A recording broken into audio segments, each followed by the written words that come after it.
We're talking about drones this morning, and I'm joined by Ian and the fabulous Colin Baker, who just gave me his jacket. He's such a gentleman, and then he took it back. Not a great gentleman. It is freezing. I'll struggle on, though. I'll struggle on. Ian, good morning. You're welcome to Ireland Day. Pleasure to have you here. Now, you're going to talk to us about drones. This is ahead of, is it one of Ireland's first drone expos? The first drone expo in Ireland, yeah, taking place in the RDS this weekend.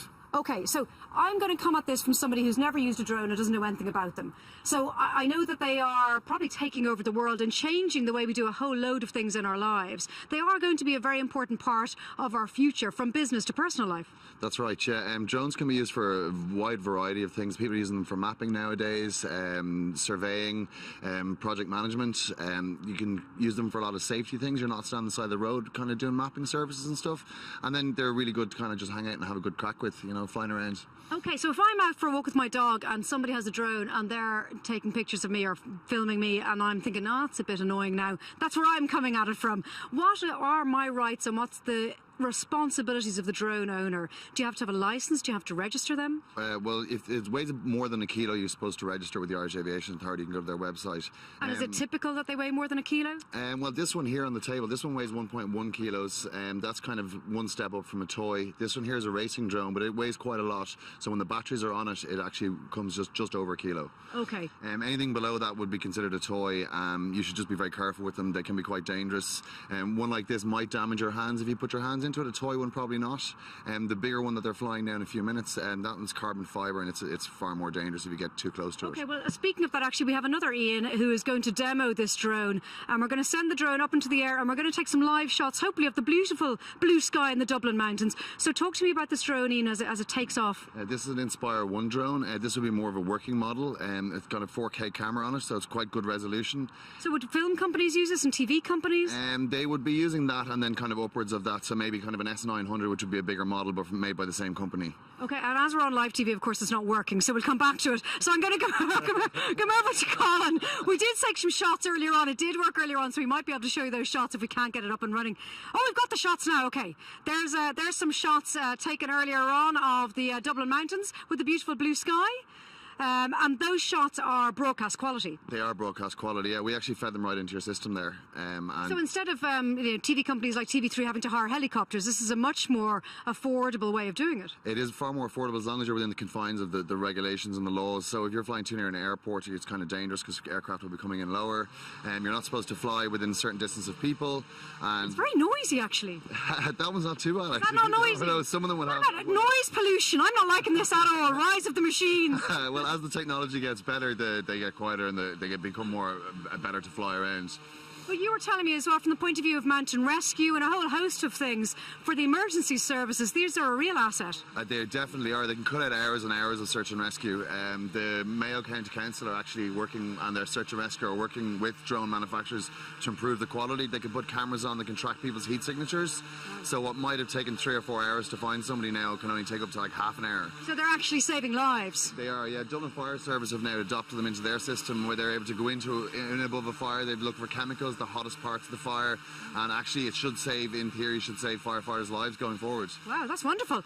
Colin, you're staring up in awe at the drone. You love drones. I've had one of these for about 2 years. In fact, I started building them 2 years ago. This weekend is a really exciting weekend for anyone into air flight, electronics, technology, engineering. Drones are pretty much the cusp, the future of artificial intelligence, the first step towards robotics, in fact. Because people are using them to deliver stuff, you know, for a whole host of really basic things. Like your pizza will be brought to you by drone very soon. People might have seen the Amazon video where they purported to deliver. Somebody ordered a book online, the drone took off from the warehouse, across the fields it went, landed in your porch.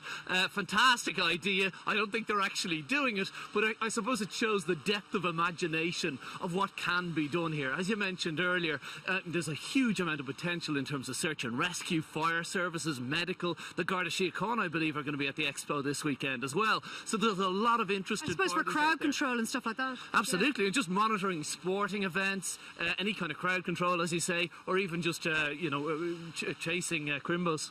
Chasing crimbos, you heard it here. Drone racing is a big thing. I actually did it as one of my quarter eyes on the show. I know it's a big new kind of sport. Absolutely. But talk us through what we have on the table here, Colin. Starting off with something, this is kind of the Apple of the drone world. It's the DJI Phantom, and these start off around $899. Wow. This is actually the one I have. Of course, it comes complete with a very decent 4K camera underneath. It's controlled via your remote here, and you can see the bird's eye view from the camera live on your iPhone or your tablet screen. Now, what I often say to people is I'd love to pretend like it's really, really hard to fly these things, but the reason they're so successful is they kind of fly themselves. You're controlling where they go, but they're monitoring their attitude, their compass bearing, so it makes the whole thing a hell of a lot easier and more enjoyable to play What happens, though, if we all get drones and the sky is just full of them? You know, I'm concerned about... That's the principle of tiny craft, big sky. Pilots talk about it all the time in terms of safety. There's a very big... Yeah, but we can't all own planes. Yeah, but we could all own drones. Well, I reckon this is the next step, when drones can actually take me on board, and then I'll So get like your own personal jetpack. That's what I'm aiming for. So for this weekend, for people to attend the Expo, if people are just interested in drones, they can go along as well. Absolutely. If you're a drone owner. Anyone who's interested in drones, from the toys right the way up to the commercial scale, for your business, for surveys, for engineering, for whatever. These kinds of things are particularly exciting. This is an emerging sport, Sinead. It's drone racing. This one here. Now, it's a custom-built drone, so there's only one of these in the world. This flies at up to 120 kilometres an hour, and it's also used for televising and recording for films with this gimbal-based camera here. But each one of these motors thrusts up to about 1 kilo of thrust. Wow. So this kind of drone here can be quite expensive. If you are getting into it, you really do need a good That's understanding a good question. So say I'm at home right now and I'm thinking, right, I'm going to get me a drone. What's your basic entry-level model? You know what? I would definitely start with it. There's ones from about 400 up, but I would just save a little bit longer and go for the DJI version. The DJI. Reason being, they've actually got safety limitations built in. So when you start off, they give you a tutorial, they give you guidance on what to do and what not to do, what to steer clear of. You do have to register it with the IAA in Ireland. Good, I like this. People have to register. There's guidance. There needs to be responsible usage of this kind of thing. But to be clear, the positive results, the positive potential for this kind of thing is immense. Okay, Ian, just to finish up, the Expo's on this weekend. When does it open and when does it finish? We open tomorrow morning at 9 a.m. We're pitching tomorrow more to business end users and people within the industry. We're inviting people like architects and stuff to come and have a look, because we can apply all these technologies to that. Over the weekend, to bring a family for the day is only €35. And we've loads of other technologies there as well that were kind of relate to this. And we've got some new VR kits for people to try. Oh, fantastic. You can't even buy it yet. We'll bring them in next time, will you? I will indeed. They can all have a go. So, and Trinity College are bringing their robotics department as well. So there's lots of really interesting stuff. Wow, sounds like an exciting weekend. Okay, Ian, thank you very much. Ian Ella, who's off there flying the drone, thank you to him, and thank you to Colin. Let's go back in the studio. Okay, thanks, Sinead. I wonder if I could get a drone to bring me a cup of tea. That would be nice. Now, if you're into gadgets and technology, make sure not to miss the return of TV3's tech show, The Gadget Buzz, this Friday at 8:30. Here's a sneak peek at tomorrow's episode. People are calling it the App Store of beer. It's real global village stuff, isn't it? We have some of the best minds in the industry. We have people who come from Apple, Tesla, Dyson. This is really a platform for creativity and experimentation.